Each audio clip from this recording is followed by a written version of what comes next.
ನಮಸ್ಕಾರ. ಮೊನ್ನೆ ನಾವು ಸಂಕ್ಷಿಪ್ತವಾಗಿ ಎಲ್ಲ ಹಬ್ಬ ಹರಿದಿನಗಳು ವೈಜ್ಞಾನಿಕವಾದ ಕೃಷಿ ಪದ್ಧತಿಗಳು ಅಂತ ಹೇಳಿದ್ವು. ಅಂದ್ರೆ ಎಲ್ಲ ಹಬ್ಬ ಹರಿದಿನಗಳು ಕೃಷಿಗೆ ವೈಜ್ಞಾನಿಕವಾಗಿ ಪೂರಕವಾಗಿ ಮಾಡತಕ್ಕಂಥ ಕಾರ್ಯಗಳು. ಈಗ ಯುಗಾದಿಗೆ ಏನು ಮಾಡ್ತೀವಿ? ಬೇವಿನ ಎಲೆ ತಂದು ಸಿಂಗಾರ ಮಾಡ್ತೀವಿ. ಬೇವಿನ ಹೂವು ತೊಗೊಂಡ್ಬಂದು ಬೇವು ಬೆಲ್ಲ ಅಂತ ಆಹಾರದಾಗ ಸೇವನೆ ಮಾಡ್ತೀವಿ. ಈ ಒಂದು ಉದಾಹರಣೆಗೆ ಎಲ್ಲ ಹಬ್ಬಕ್ಕೂ ಅದು ಅಮಾವಾಸ್ಯೆಗರ ಇರಲಿ, ಹಬ್ಬ ಹುಣ್ಣಿಮೆಗರ ಇರಲಿ, ನಮ್ಮಲ್ಲಿ ಒಂದು ಪದ್ಧತಿ ಇದೆ. ಏನು? ಮಾವಿನ ತಳಲ್ಲಿ ತಂದು ಕಟ್ಟೋದು ಅಂತ. ನೋಡ್ರಿ, ಅವರು ಈ ಮಾವಿನ ತಳದಲ್ಲಿ ತಂದು ಕಟ್ಟೋ ಪದ್ಧತಿನ ಯಾಕೆ ಹಾಕ್ಯಾರಂದ್ರೆ, ನೀವು ಮನೆಯ ಬಾಗಿಲಕ್ಕೆ ನೀವು ಮಾವಿನ ತಳದಲ್ಲಿ ಕಟ್ಟಿದ್ರಂತ ನೋಡ್ಸು ಒಳಗೆ ಬರೋದು ಕಡಿಮೆ ಆಗುತ್ತೆ. ಮಾವಿನ ತಳದಲ್ಲಿ ಕಟ್ಟೋದು ಅದು ಭಗವಂತ ಏನಂತಾನಂದ್ರೆ, ನೀವು ಒಂದು ಹೆಜ್ಜೆ ಮುಂದೆ ಬರ್ರಿ, ನಾನು ನಿಮ್ಮನ್ನ 10 ಹೆಜ್ಜೆ ಹೊತ್ಕೊಂಡು ಹೋಗ್ತೀನಿ ಅಂತ. ನಿಮ್ಮನ್ನ ಅಭಿವೃದ್ಧಿಯ ಕಡೆಗೆ ತೊಗೊಂಡು ಹೋಗ್ತೀನಿ ಅಂತ.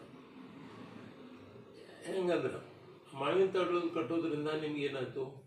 ಒಂದು ನರ್ಸಿನ ಕಾಟ್ ಕಡಿಮೆ.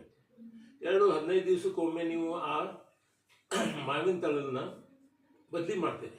ಬದಲಿ ಮಾಡಿದಾಗ ಎಲ್ಲಿ ಹಾಕ್ತೀರಿ?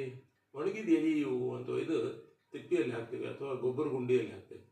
ಅವಾಗ ಏನಾಗ್ತದೆ? ಒಂದಿಷ್ಟು ಹಸಿರು ಎಲೆಗೆ ಸೇರ್ಕೊಂತು ಗೊಬ್ಬರ ಗುಂಡಿ ಒಳಗೆ ಒಂದು 15 ದಿವಸದ ಸಗಣಿ ಅಲ್ಲಿ ಒಯ್ದು ಹಾಕಿರ್ತೀರಿ. ಅದ್ರ ಮ್ಯಾಗ ಒಂದಿಷ್ಟು ಹಸಿರು ಎಲೆ ಬಿತ್ತು.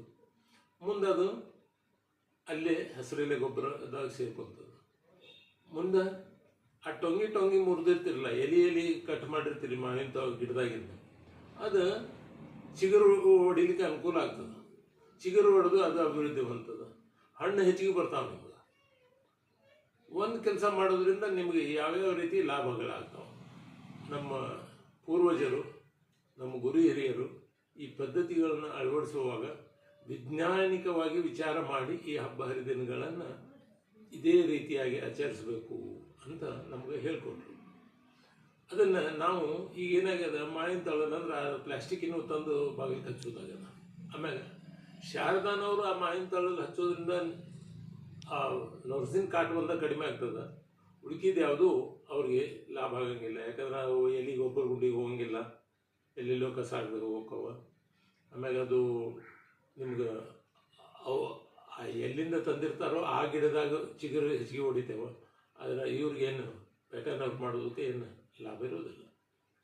ಇದೇ ರೀತಿಯಾಗಿ ನಾವು ಯುಗಾದಿ ಹಬ್ಬದಾಗ ಆಹಾರದಲ್ಲಿನೂ ಆಯ್ತು ಮತ್ತು ಮನೆಗೆ ಶೃಂಗಾರ ಮಾಡೋದ್ರಲ್ಲಿನೂ ಆಯ್ತು, ನಾವು ಮಾಡುವ ಕೆಲಸದಿಂದ ನಿಮ್ಮ ಕೃಷಿ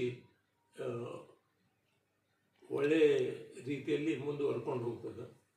ಆಮೇಲೆ ನಾವು ಬೇರೆ ಊರಿಂದ, ಬೇರೆ ದೇಶದಿಂದ ತರಿಸಿ ಹಾಕಬೇಕಾದ ಗೊಬ್ಬರ ಅದು ಅವಶ್ಯಕತೆ ಬೀಳೋದಿಲ್ಲ ಅಂತ ನಾವು ಹೇಳ್ತಾ ಇದ್ದೇವೆ. ಧನ್ಯವಾದಗಳು.